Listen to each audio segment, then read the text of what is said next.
Hey, what's going on everybody? In this video, myself and Augie decided to discuss everything One Piece, especially the Wano Arc and its finale as we're approaching its climax. So if you like these sorts of videos, be sure to leave a like and subscribe. And I know you guys aren't fond of the long intros, so without any further ado, let's jump right into it. You want to introduce yourself?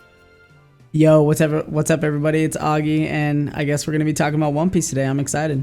Alright mate, so I don't want to, hold any punches or pull any punches. Just give me your overall thoughts on Wano Country so far.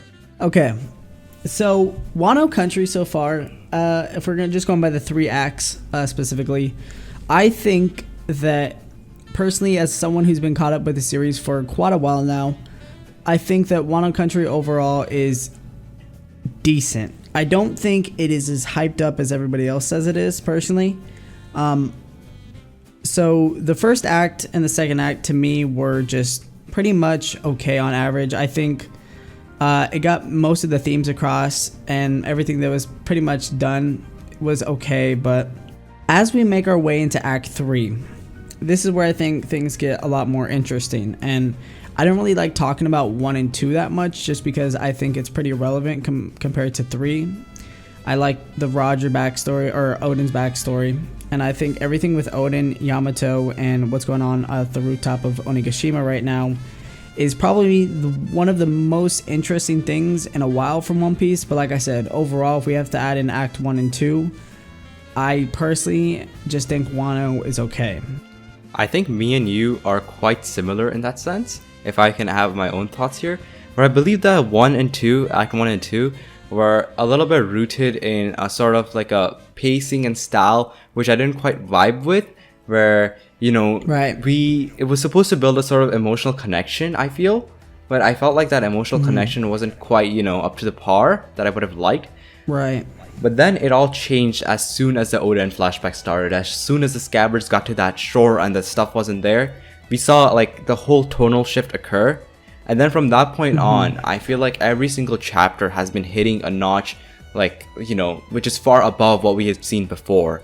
So, right, to assign numerical values and ratings to like each of the parts of the story, I would give probably Acts 1 and 2 maybe a 7 out of 10, or even a 6.5 out of 10 maybe.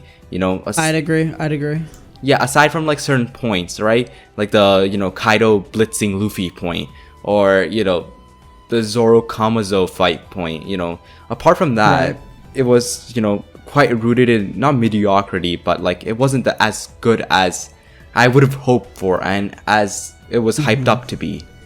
But then you look at the Oden flashback and stuff onwards, you can clearly see that Oda himself probably was quite like passionate about illustrating those things, because everything just kicked up a notch, right? And the stuff we wanted happened, and each chapter like was inherently rooted in so much hype, and like I don't think we've been looking back from that point on to this latest chapter, I would say. But right, what do you think made the first two acts not as good, or as I was gonna say, I think the flow and just like the overall hierarchy of the story just didn't feel like One Piece in a sense, like the way One Piece is usually structured. It felt a bit off, and I know Oda's been hyping up before Wano even was a thing. He was hyping up Wano to be something like greater than Marineford and all that kind of stuff. But it was obviously a slow build, and now with it, I'm pretty sure being over the exceeding chapters over Dressrosa and now becoming the longest arc in the series, I think it was just kind of a slow burn. And Acts 1 and 2 personally just weren't for me. I don't know. I think for a lot of One Piece fans that are like catching up, because I've seen this a lot recently, I think for a lot of the fans that are catching up to the series like this year or maybe last year due to like quarantine or whatever, and I've seen this a lot on like Twitter and stuff, like they've seemed to be giving like Wano maybe like higher praise, and like I would assume like not a normal fan of the series, but like someone that's been a long time reader and a watcher of the series, like the score rating of it. Yeah. I definitely think I need a reread on it for sure, because there are some things that do stick out, like you said, the Kamazu versus Zoro fight, and as well as like the Kaido blitz. Yeah, I mean, there's a few moments that stick out to me, but overall, I just think Acts 1 and 2 weren't as interesting as like a majority of One Piece, because One Piece is a huge story. So I mean, there's obviously going to be slow moments, and I just think acts 1 and 2 are just kind of slower compared to 3. I find that One Piece fans, or just One Piece readers in general, have a different idea of the story week to week and on a reread. Because a similar thing happened to me, where a couple of my close friends caught up to One Piece through the quarantine period, and they had a completely different outlook of very much like a lot of the different arcs. Like for week to week readers, Dressrosa, for example, was, you know, quite, you know, dragged out, and at points it felt like, you know, stale. You know, during the birdcage scene, for example, and even in Wano acts 1 and 2, at some points it felt like, is this really necessary? Are we really getting what we really want to? But then if you ask like the guy who caught up, or like the girl or whoever caught up, you know, very recently, they say like, dude, Dressrosa was full on hype every single chapter, or like Wano acts 1 and 2 were just so immaculately written. And you know, I think I myself need to go back and reread some aspects too. Again, see like that whole experience through, because I feel like Oda at this point writes for volumes rather than for, you know, week to week chapters. And you can sort of feel that, because like every volume, there's a volume like build up to most of like the scenes and, you know, story elements happening in the story. Yeah, I think I agree with that. I mean, I think in the anime's perspective, because I don't know if we can go off both, but I've been really enjoying the anime week to week, especially with like I know there's like some, I don't know if they're changing directors or something, but like the direction that, whatever the case may be, Toei is doing an amazing job of presenting Onigashima and Act 3 overall. And I think it's definitely, I mean, Act 3 as it is pretty hype, but I think the anime is definitely boosting it to another level in hype of episode 1000. Okay. So I mean, maybe that might change people's perspective on it as well. So I have a differing opinion with this, right? Oh, interesting. Okay. I know many people love the Wano anime, and for me, right, I believe Wano's anime was peaking at, you know, the Oden flashback, you know, that set of, you know, episodes. Wow, really? Yeah, but you know, after the Oden flashback and after that one Megumi Ishitani episode, I believe the Wano anime, for a consistent amount of time, for like a solid like 7-8 episodes or even more, until like the last episode we had, which was, you know, this morning, officially airing, of course. It was sort of mediocre at best, or maybe even worse, because I feel like I don't agree with many people on the Wano anime thing, where I feel like One Piece's anime's inherent, like, you know, downfall was the pacing, and nothing really happened with the pacing. But sometimes, you know, they flesh it out with fights, which is totally cool, right? Give like give the fights more context. But you know, when they're doing like these reaction shots and like the, you know the standard stuff Toei does with like some of these things. Just to drag it out, pretty much. Yeah, I get you. Yeah. So yeah. I mean, so for that one amazingly directed Megumi Ishitani episode, and like the couple others out of like the whole batch of the Wano anime episodes, do you really think the One Piece anime should be the definitive version of the One Piece like Wano arc, or do you think like the manga is better suited for it? That's actually a good question. I think the Wano manga is more of, obviously, it's more of like the definitive version, obviously just a manga in general. But I think for the theme Wano's going for, I think the manga is, you should be taking that route. And I think One Piece just sometimes has its on and off moments, like you said. I don't know the director's name. Can you say it again? Megumi Ishitani. You know, like the was whole... that the animator? The episode with where they slammed the cups down at the end? Was that the episode? And they yes. To Onigashima? Yes, that one, and like the whole Queen like AMV, you know? Right. Yeah. Okay. I've been watching it even further with these stuff with Yamato and all that. I mean, it just seems like that was more of a higher peak. To me, I enjoy it because pacing, in my opinion, in One Piece's anime hasn't been an issue. I actually have read both the manga and watched the anime to completion, or at least to where it's at right now. And I actually really enjoy the One Piece anime a lot more in its earlier phases, like pre-time skip. But as we get to like post-time skip, I start to enjoy a lot more of the manga, because I start to see kind of the pacing issues, especially like during like the longer arcs like Dressrosa. But in terms of the Wano anime, I don't really see it as an issue. But I think when catching up, for some people, like going back to what we were saying earlier, I think it can change people's perspective on how they view just Wano's arc as a whole, I guess. Yeah, I think you're right on that. You might see it better or worse, I guess. I don't know though. I mean, you said you don't like it as much. So I mean, people have different opinions. I think it's presenting it in a way where it's, I mean, specifically those episodes like heading to Onigashima and all that, like I think those, and the Queen AMV or whatever, I think those were phenomenal, and it can boost people's like perspective on like how they see this arc. But like you said, there are some points where it's like it just feels like it's not living up to the par of that, and I just think it's like those are kind of like the higher moments, and like now we're just kind of like stagnant in a position where we're building up to episode 1000, because I think episode 1000 is gonna be phenomenal. I think they're gonna go above and beyond for that, and that actually might change people's opinions on how they get it. Exactly. Through the roof. I mean, yeah, I got that. But I think, yeah, like I said, I think it might alter people's opinions on like whether they think this arc is better because of the animation, or maybe like the pacing or whatever. Like the fights might be cooler, but you know, it's just all up to opinions and stuff like that. So, you know. Yeah, I mean, everybody's validated to their differing opinions, and I think that's the beauty of discussions like this, right? Because people have differing opinions, and you know, for me, I mean, the one place which really irked me in the One Piece anime was that they were like changing things which happened in the manga. Like for example, you know, the whole Zoro conquers hockey scene, which I mean, it's fine to have some sort of foreshadowing, but that was just explicitly used, right? Like that. See, that threw me off. And especially they were like pretty much spoiling it on like the titles on YouTube and stuff too, for like people that didn't know, and all over Twitter and stuff. That was really weird, and I don't know if that was something that they decided to do, because I know Oda has like his little touch in sometimes with the anime, but I don't think Oda would do something like that, especially for a big moment like that, and such like fodder like stuff. Like I don't know who thought that was a good idea, but you know, it is what it is, and some moments like that can get ruined, but maybe some people can see it as it is, but I just think that was kind of weird for sure. You know, like sometimes I want to give the One Piece anime like so much praise because of some of the stuff they do. For example, using the Memories OST for the Roger laugh scene. I'm like, dude, that was was such an immaculate touch. Like that made it the moment so much better, and I feel like it would be better than even like the To the Grand Line OST, which they normally use for big reveals.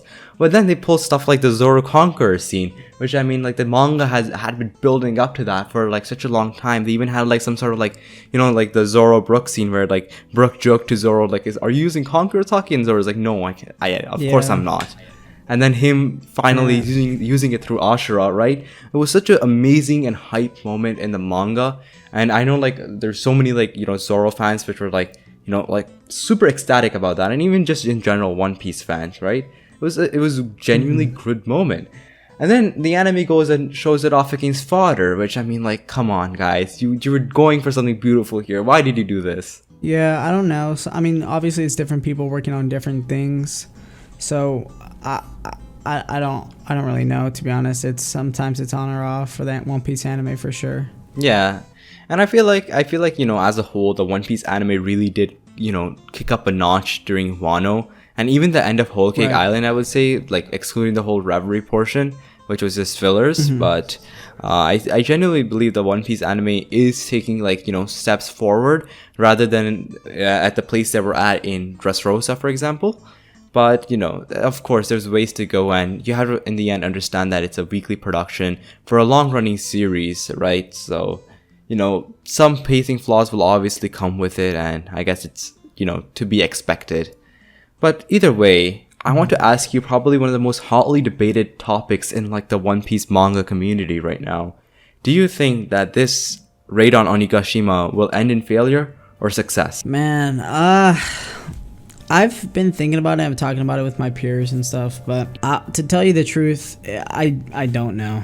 It could go either way at this point, and I see it narratively being good either way, and I think Oda can work his way around both things. And with I think I'm not sure when Oda said this, but I think it was like in an SBS or something, pretty much saying like Shanks is on the move and stuff like that. I don't know if we're gonna see him in a chapter or something this year, but he said in 2021. If it fails, then I think it's a perfect time for someone like Shanks to step in.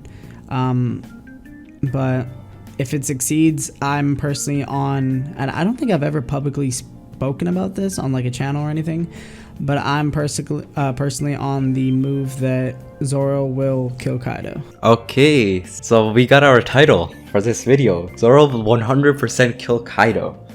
Beautiful. No, I'm not saying 100%, but I do think it is. I'm not gonna say dumb, but I do think there's stuff to back it up, and I think there's a lot of stuff that Oda usually does that makes sense for this, and I'm not gonna be upset if he doesn't, but I think people need to understand there are some things that back up that Zoro can and possibly will kill Kaido, but I don't see it as like something that I think people should really be upset at, or like just completely deny, because I do think it is a possibility. But I feel like there's evidence for it and against it. Right. And honestly, I agree. Honestly, I'm okay with whatever. I don't mind if Zoro ends up getting the kill on Kaido, as long as, you know, it's like a earned thing. It's not a solo. That's a thing that I've seen a lot, and a big misconception that I think a lot of the people that really are trying to analyze Zoro killing Kaido, it's not going to be a solo Zoro kills Kaido. Like, no way.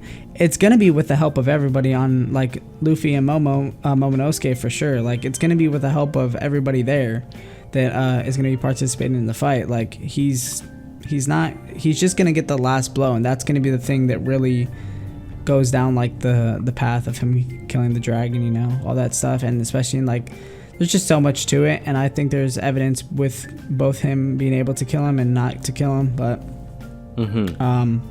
it can go both ways though, and I think every chapter adds on to a reason why it shouldn't fail. Yeah. So I believe for me, right, like the whole ZKK thing, right, I don't care what happens. I think it'll be some of the most hypest chapter / one of the most, you know, debated and, you know, highly I would say controversial to an extent too, you know, moments in One Piece. And to me, you know, I'm all for, like, you know, discussions like this. It's just, you know, this is good fun, right? It'll provide entertainment, and as long as Oda, which I trust because the dude's literally a genius, he can nail the story beats properly and you know, lead up for it to happen or not to happen. I think whatever happens or doesn't happen, it'll be good. I can say that, like, you know, very confidently, because, you know, it's hard for the man to miss. Let's be real here.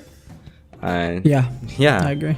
But, you know, talking about, like, the raid on Onigashima ending in failure or not, or if this is the final fight or not, like, not what you think will happen. What's your own personal take on the situation? What would you want to happen? I'd personally want Zoro to kill Kaido and the raid to succeed, and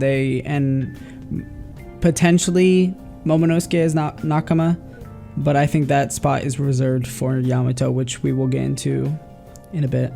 Yeah, for sure.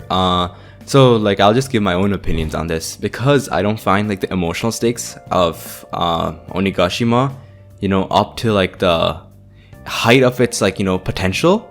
I wouldn't mind if, like, the raid failed by any means. In fact, for the longest time, I was on board with that. With, like, the whole raid, you know, failing, or, like, you know, the whole 5-act structure rather than the 3-act structure. But if it does succeed, as long as there's some, like, huge Strawhat connection, or, like, there's a really, really hard, you know, emotional storyline attached to it, which can get which can get me in the feels potentially, I'll be all up for that. Because to me, I feel like there's no point in Wano so far which has made me emotional to any extent, or, you know, to resonate with, like, the Wano people. I think with them, sorry to cut you off, but I think a main issue with that is, like, a lack of backstories for characters that we care about. I personally don't know you could talk about it, but my opinion on the Scabbards is that there's not enough for me to really care too much about them as I would, like, any other character in an arc, or characters. But specifically, like, someone like Zoro or Kaido, or, I mean, we've had a little bit with Yamato now, but, like, a real true lengthy backstory would be great to see, and I'd probably get like more emotional on that kind of occurrence. And I think the story is definitely building towards it, right? We've been getting a lot more of Yamato, Kaido, as well as Zoro in the recent few chapters, and how even, you know, a character like Sanji, where we have the whole Lunarian connection potentially occurring, right? So, you know, I think we're definitely getting, you know, more of the saucy substance over there. But, you know, speaking about Kaido, let's just talk about him. What's your thoughts on him as the story of Wano progressed? So far, like I said a little bit earlier, I think I'm in need of a backstory for him to really start to care for him a lot, because as of right now, I just see him as like this huge villain that has like this, like he's immensely strong and he's a big threat to the Straw Hats and Wano country.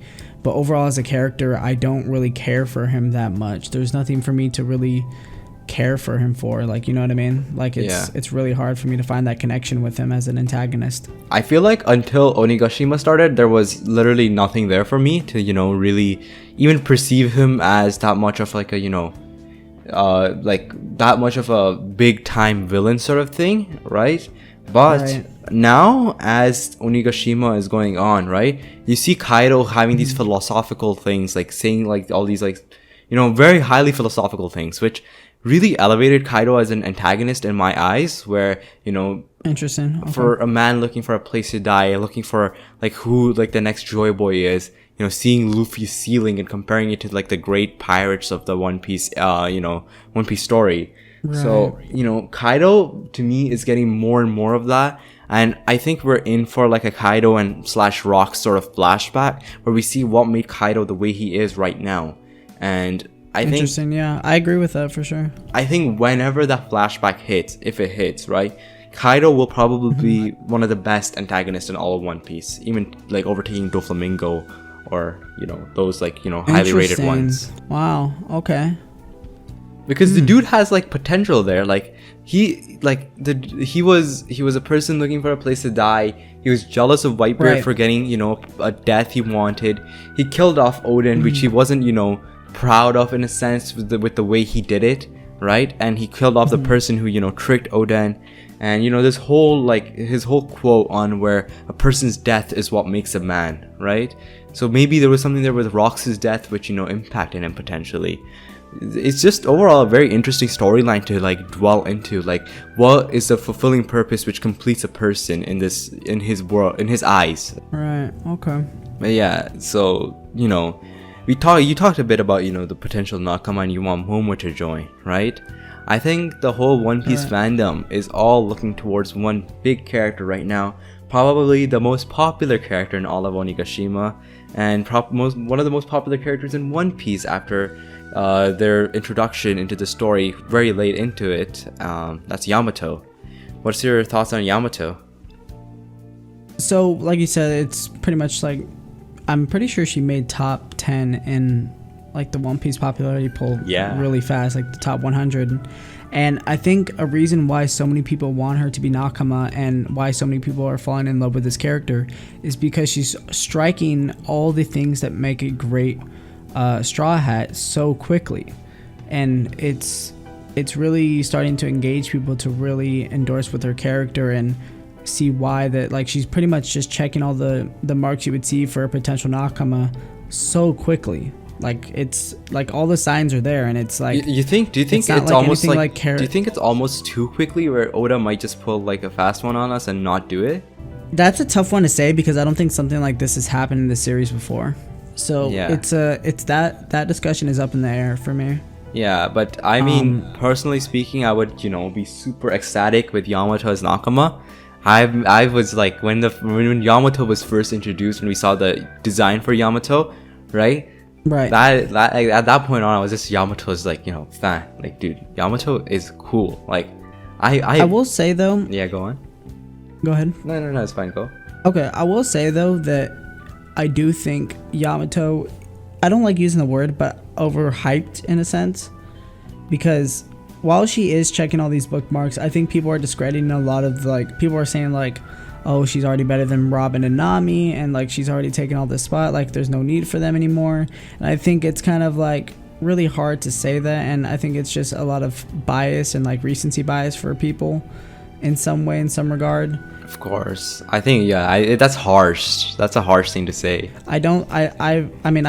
My peers that I talk to on a daily basis have said this, and I just personally don't agree. However, I do think she can get to those heights, but I don't think she's nearly at the height of Robin or Nami. I don't see it as anywhere close. I think with like the whole Yamato controversies around Yamato, that also like, you know, fueled like the whole, like, you know, like the topic of Yamato. So that's why Yamato became like such a hot topic in like a very short amount of time, as well as like, you know, especially with the yeah. You go ahead, sorry. Yeah, and I was gonna say, especially with the Ace connection, and also the fact that Yamato was very centric for chapter 999 to 1000. Like from 997 to 1000, where, you know, like the chapters literally were the Sakurai brew waiting for you, Monkey D. Luffy. Like that's the whole like title name for it. And it was all centered around Yamato's, you know, backstory with Ace, and like Ace like mentioning how there's like his brother is coming up, and like the different things around that whole like concept. So putting Yamato as a centerpiece for that, like, you know, for that chemistry, I feel like also hiding Yamato as a character, which, you know, people really resonated with, I feel. And on top of all that, like, even if you see like the volume covers for like the One Piece chapter 100, you literally have Luffy in the middle, Yamato and Ace on each side. So Yamato is essentially just in like the very like 20 odd chapters Yamato was there, already has like enough relevance to put her alongside someone like Ace, which had like a whole arc dedicated to him. Yeah, I think it is out of character for Oda, especially because he loves building things up for such a long period of time. And I don't know what the inspiration or anything was for it, but like I think he's fallen in love with his character so quickly, more than like just like his fans. I think he's fallen in love with his character he's created so quickly, and he wants to do so many things with this character in specific. So I think it is potentially I think it is a good thing for her to join the crew. And let's be honest, for a sales standpoint, you know, in the end, like, you know, there's some business involved. For a sales standpoint, Yamato, you know, it's going to drive the sales. It will. Yamato will. Yamato is going to always do that. For sure. I mean, I've already seen stuff like posted on Twitter. Like people are like already, like I know there's like some, like Japan pretty much sells everything depending on what it is, like towels, candles, stickers, like it doesn't matter. Like I've seen all the straw hats and then Yamato with them. Oh yeah. There was a particular leak, right? Yeah. Yeah, there was like a leak of like... Yeah, it was like a towel or something. Yeah. Or I don't know what it was. It was something like that. It was just a little knick-knack people buy, and they were already literally with the straw hats. Like, it's crazy how fast it is. So, you know how there was like cabin boys in Roger's crew, as we saw, which was Buggy and Shanks, right? Would you see a potential Nakama candidate also being Tama? Because there was talks around Tama as well. I've never seen it. I've thought more so something like Momonusuke, kind of filling in like with his father's shoes in a bit, but this time being a cabin boy. I think that would fit more. The Tama discussion is interesting because I've seen some people say that like Tama is gonna stop Kaido by like taming Kaido. Oh my god, I think that's a meme. I hope to god that's a meme. I think it's a meme, but I wouldn't doubt that specifically takes a part in this arc specifically, or at least I would like, not be happy with like that. I genuinely would, like, because I wouldn't be surprised if they didn't want to kill, if Oda didn't want to kill Kaido and just like leave it be, but pretty much just like, because I don't know, Kaido's character is such another one of those oddball things for me. Yeah, I don't know though. You know, for me, Tama was like a character who wanted to go out with Ace, and that was like an unfulfilled dream of Tama's, that she couldn't go with Ace, right? So I feel like that's the only reason why I would back Tama to, you know, join up with the crew. And there's a connection with Zoro as well as Luffy there. But you know, with Momo, like I would be up for it. But after Momo, you know, with the recent story developments where Momo has grown up, right? I'm not sure if that's something which can potentially happen at this point, unless Momo somehow potentially regresses back to his you know, normal age, which would involve someone like Bonnier potentially doing it, which is in the reverie right now, which, like, you know, it all leads back to maybe the raid failing agenda, right?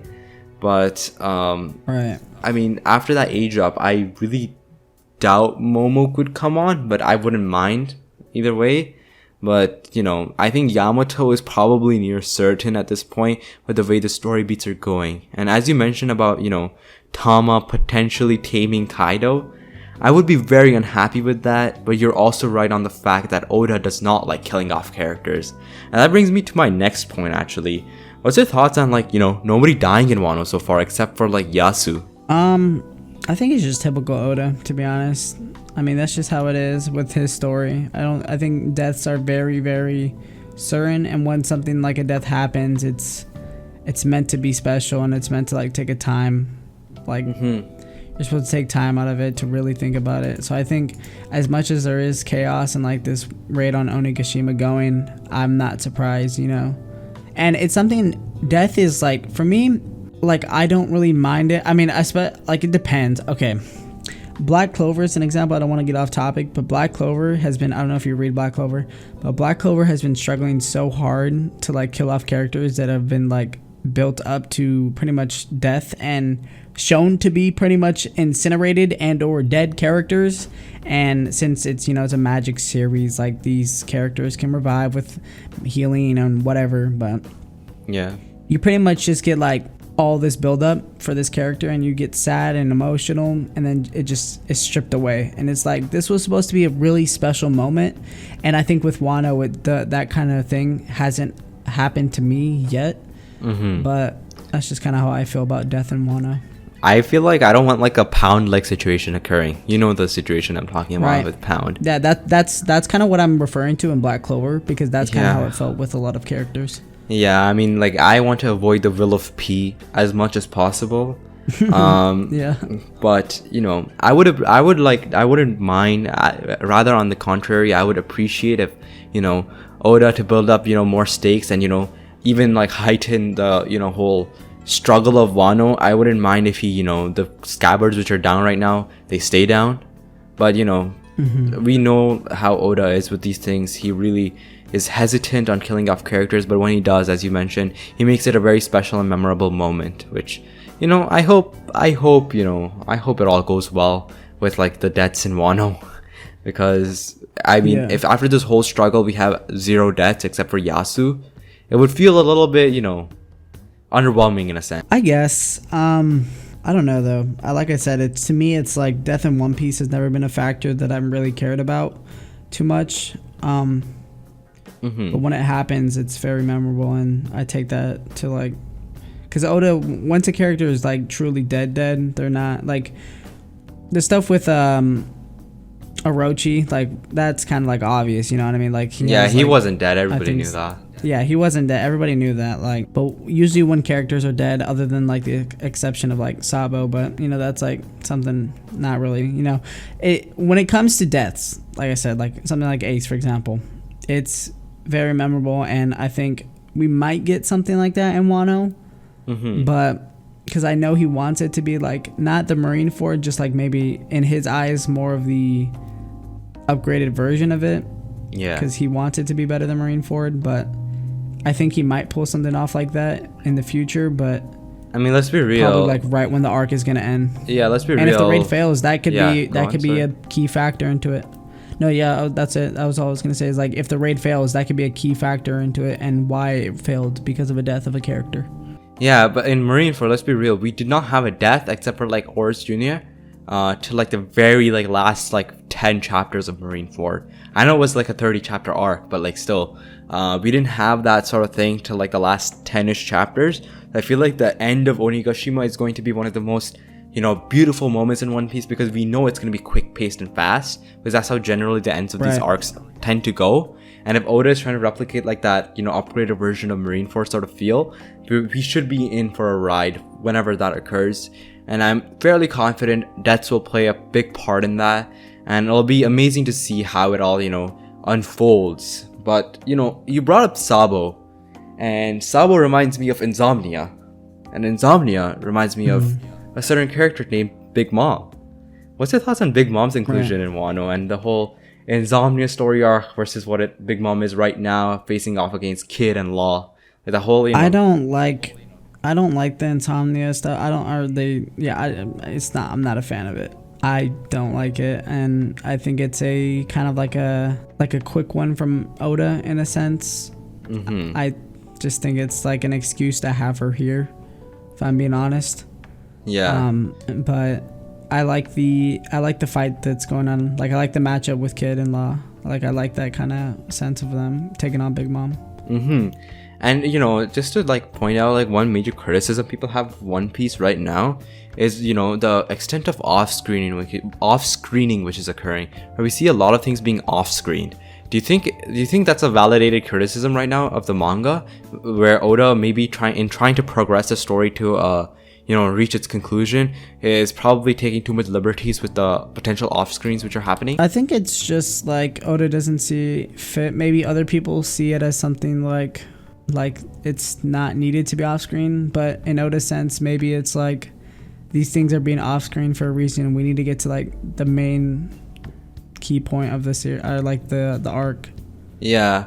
Like the Chondro stuff, like that was like, to me, I didn't really care, but I think for some people they were just like, I actually no, I think for a lot of people they're just like, oh, whatever, like Oda did this man dirty pretty much. But I don't think it was. I think that character arc was over for him. Like for example, I didn't want to see Nekomamushi versus Perospero or Inuarashi versus Jack being off screen, because, you know, that had a huge, like, you know, history in Zou. So I would have loved to see more of it. But then if But then if Oda goes ahead and off screens Fukuro Kuju versus Raizo, I really don't care much for it. Like, go ahead, do that all you want. Yeah. Like I said, there's a lot of these characters in Wano I'm not really attached to. So personally, in my perspective, I don't really mind as long as it's not a character that I've been in a long-term kind of connection with. But if it's any of these like Wano characters, I really don't care that much, to be honest with you, unless it's like maybe probably like Kinemon. Yeah, Kinemon. That's probably it, to be honest with you. Yeah, I mean, for me, like, my favorite of the Scabbers are probably Kinemon, Inuarashi, Nekomamushi, and Denjiro, because Denjiro grew on me. Right. Denjiro definitely grew on me as well, and I think just the longevity of those four characters have played a big part into it. Like the Wano Kuni specific ones have kind of just been meh, if I'm being honest. For example, like Hiyori, for example, right? Oh yeah, Oden's daughter, but we haven't seen enough of her, or, you know, like, nor was like the Komurasaki storyline as, you know, compelling for me to be attached to Hiyori at this point, right? Right. Yeah, but, you know, talking about compelling characters, our main character Luffy. So, do you think what's your thought on like the Luffy's growth throughout Wano? You know, through his power ups, as well as like his own character, as well as the Straw Hat's growth in general. As for Luffy, I think it's been an enjoyable ride, and I think a lot of it is done behind the scenes, like how Oda usually does it, and then we're probably gonna get a flashback or something on it, like especially on the topic of a new gear specifically. We'll probably get reasoning to why that's the case, and like he usually does with the previous gears. But like with Rio and Advanced Conquerors, like, or Advanced Armament and all that stuff, like, I think it's reasonable for his character, and I think it is, I guess, probably around the right time. I would say so. For it to happen, and I think it's yeah, like I said, it's like probably the right time. The other Straw Hats, though, I think Sanji. I'm personally not too big of a fan of Sanji. Obviously, you could probably tell I'm more of a Zoro fan. A little bit about me. I love all Straw Hats except Chopper, but I'm a Sanji fan. Okay. I mean, yeah, I have a plushie of Chopper. I mean, I like Chopper when he's in real life, but I don't like Chopper that much in the series. He's definitely my least. I don't hate Chopper. Yeah, same. He's my least favorite Straw Hat. He's my least favorite Straw Hat for sure. We'll rank them one day. I can rank him right now. No. That's another video, my friend. We'll rank them one day. I was joking. Okay. But yeah, yeah. So I think I agree with you in terms of Luffy's, you know, growth. Where I believe I feel like as the story goes on, right? I know some people say he grew too fast to Yonko level, like per se, but I don't I don't agree with that. Essentially, I think like Luffy, like it's been stated in the story that characters grow through fights, and Luffy, you know, taking a Kaido twice, and you know, overall he's had some very high diff to mid diff to high diff fights throughout Wano, and I feel like Luffy's growth at this point in the story is quite justified. And speaking of the other Straw Hats, right? I'm really vibing with Zoro and his use of conquerors, and Zoro potentially even taking on like a leadership sort of position. Like I know Zoro mentioned he wants to lead the samurai into battle, right? Maybe something like that will occur with some sort of situation. So that sort of stuff I'm really vibing with. We also got, like, I know this leads into another topic a little bit, but like we got fights with, you know, Jinbei versus Who's Who and Nico Robin versus Black Maria, which I really the enjoyed. Fights with the Straw Hats and the Tobi Roppo, I think they were paced really well. They weren't too long, and it felt natural, and it felt like it was done pretty good. Like, I mean, those whole character arcs with the Tobi Roppo, like, they were great, and it left some mystery for some of them as well. And I think it was done pretty well, and it gave some shine to some of the Straw Hats that haven't got shine in quite a while.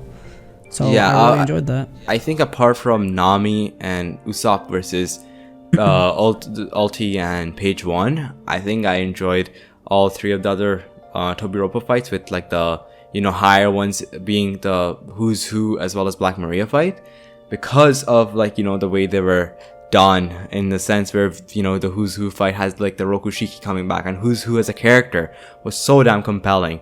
And you know, we finally got a Robin fight.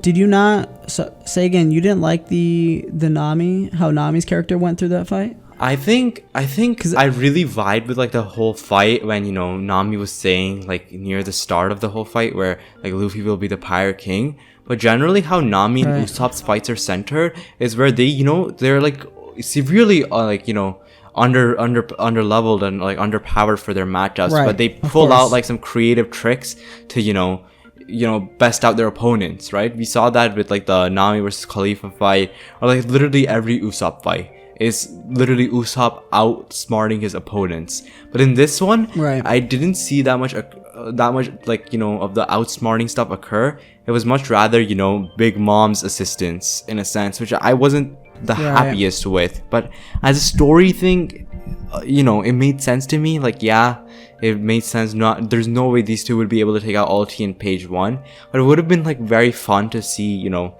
a creative wit sort of battle occur.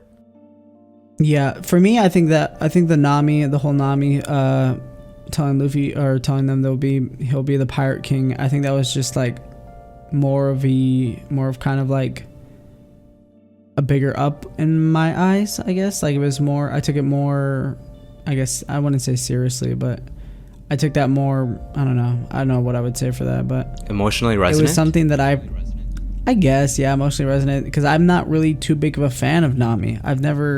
She's on my lower S of like the Straw Hats, but that moment specifically spoke out to me personally, and I think that was a good moment for her character. And I can agree with the whole Big Mom stuff. That was kind of like that's usually just how they are, though, and I think that's just natural to Oda and how he writes stuff. But that instance with Nami specifically spoke out to me. Yeah, I really enjoyed that moment with Nami, but yeah, you know, a part of the fight left me a little bit underwhelmed. But you know, I've really, you know, out of the whole fight, you know, whose respect I really gained, that was Ulti's respect. Ulti has been fighting the whole damn arc.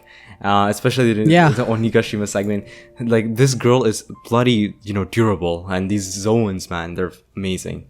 But as a whole, I really was a fan of, you know, the Tobi Roppo fights, and it really, you know, when Tobi Roppo were first introduced, I didn't care for them as much, but as, you know, their fights and everything around them developed, I think the Tobi Roppo's inclusion was like a brilliant thing at Wano, and I really appreciated that. I genuinely did. It was a brilliant move by Oda.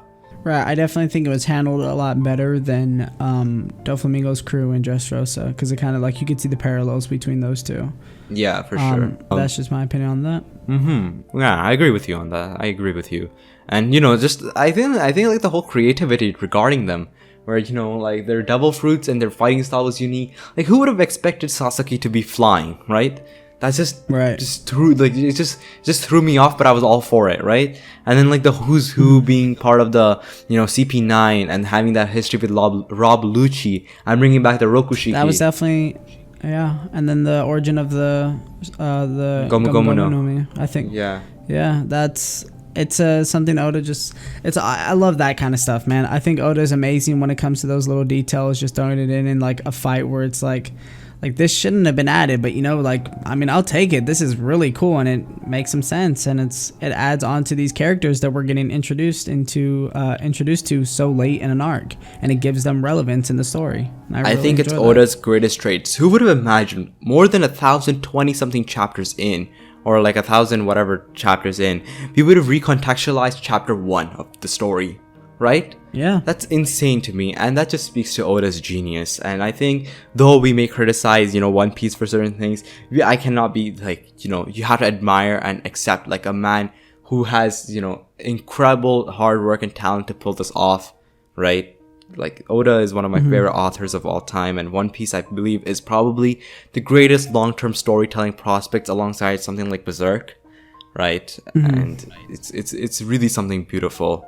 But as the Wano is either the act or as the arc as a whole is reaching its climax, do you think how do you think like the outside world will be impacted? How do you think like it'll be like after Wano?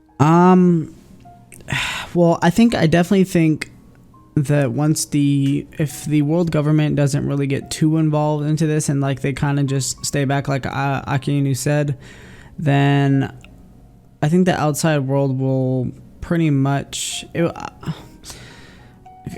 man, I don't know how I would put this, because I think the question is such a interesting one to take, and I think it's just mainly like the world government's perspective on it, because they're kind of just sitting in the back waiting to see what happens. I don't think the outside world will be affected too much. I mean, I don't know. I think I guess I was trying to think of a more like apt way to put it, but kind of way to put it, but I really know. I personally, I'll just give my ideas on it. Maybe you can bounce off of them. For me, I think the world will be put into like absolute chaos, because if a Yonko goes down, which I think Wano has to result in a Yonko going down. But that's the case if the raid succeeds. Yeah, if the raid succeeds, or even if it fails, right? I feel like, the Big Mom Kaido alliance with the new Onigashima project and everything they're saying, they will be going after the ancient weapons, and Big Mom made it explicitly clear to, keep Nico Robin alive, right? So, there's some really big story beat which can happen with that whole thing, right? And the protection of Nico Robin, potentially they're going after the road poneglyph, and that's if the raid fails. But if the raid succeeds, right, a Yonko going down, or potentially even 2 Yonkos going down, will throw like the whole world into absolute chaos, right? And we know Blackbeard said he's making a move. I don't necessarily think it'll go into chaos. I just think the world government will be more cautious about what's going on, because right now they're just waiting to see what happens. Like, that's why they have CP0 there. They're pretty much just like investigating to see what's going on, and like I just don't, like you said with the road poneglyphs and stuff like that, like obviously they're after that kind of stuff. And I also think this ties in, because I was having this discussion a few days ago with King and the whole thing about like a Lunarian and stuff like that, because I personally think that later on down the line that they're going to be going to the moon. Yeah, because it's I think that's too much up there. It's too much foreshadowing, too much moon related stuff for it to not be a thing. Right. And I think we're gonna find something out during this arc for sure that leads to that conclusion of them eventually heading up to the moon, because I think Pluton is obviously within the Sunny, and I think there's gonna be something that gets them there within the ship. And obviously also like the celestial dragons wearing a spacesuit. Like, it's just, there's too much space connection for there not to be something going to like the moon, and it's just, there's too much there. I 100% agree with you on that. But, I feel like, also the fact that the world government are developing weapons and they already abolished the warlord system. We also don't know what's happened to the Reverie to like the fullest extent. We just know something relating to Vivi, Sabo, and, Cobra potentially. So I think that whole, like, I believe, like, you know, when Act 1 and 2 were going on, my favorite chapters were, in fact, like, the chapters in between, like, where we got the Reverie information, right? And I can't wait for that eventual lore dump where we know what happened, and it'll be something amazing to witness. And I believe, like, the story of One Piece will be going on to its final leg, as, like, you know, the editors have been saying for the longest time. But right, and I don't think that's going to be too far from now, because like I said earlier in this video, that Oda prefaced that Shanks is going to be making moves in 2021, and I think that pretty much, whether he comes to Wano or not, and I don't think he will, but I think we will get a Shanks chapter dumping some info that's going to be very important for this year. Yeah, and also Blackbeard is like the major player in all of this, right? He's already making his move as per what he said, right? So, you know, like, I'm just saying, Karakuri better be watching his back. But, you know. There's so many ties in that goes in and after Wano, and it's actually insane, and I can't wait to see what's going to happen next.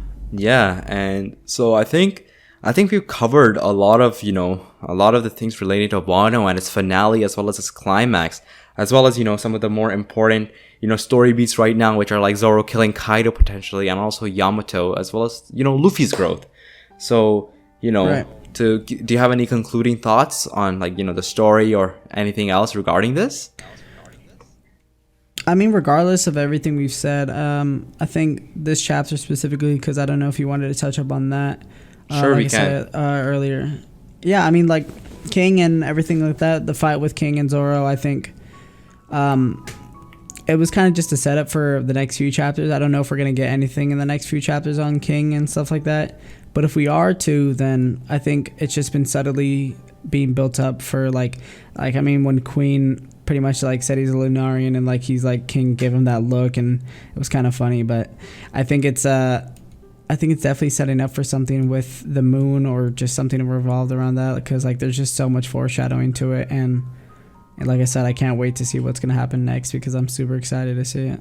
I think no matter what it is, I'm sure we both can agree it's going to be something special, right? It's building up to something very, very special, and I cannot wait for it. I'm super hyped and excited about it, and that's one thing on Onigashima and Wano to deliver to me, that unyielding hype, where I don't think there's a better time to be a week-to-week One Piece reader, right? Yeah, and I think we're like kind of like a balloon right now. Like, we're building up to so much stuff, and I think as we get closer and closer to the end of Wano, we're gonna get so many things that it's gonna pop, and it's gonna be like one after the other and the other and the other, and it's just gonna be insane. And like I said, I can't wait. Yeah, and I think that's about it. I don't think there is anything more to discuss regarding this. I really want to thank you for coming on to this video, and I think we both can say that we both love One Piece, and if you want to check out One Piece, go to Manga Plus. Literally anybody can read it for free officially, so please be sure to do that.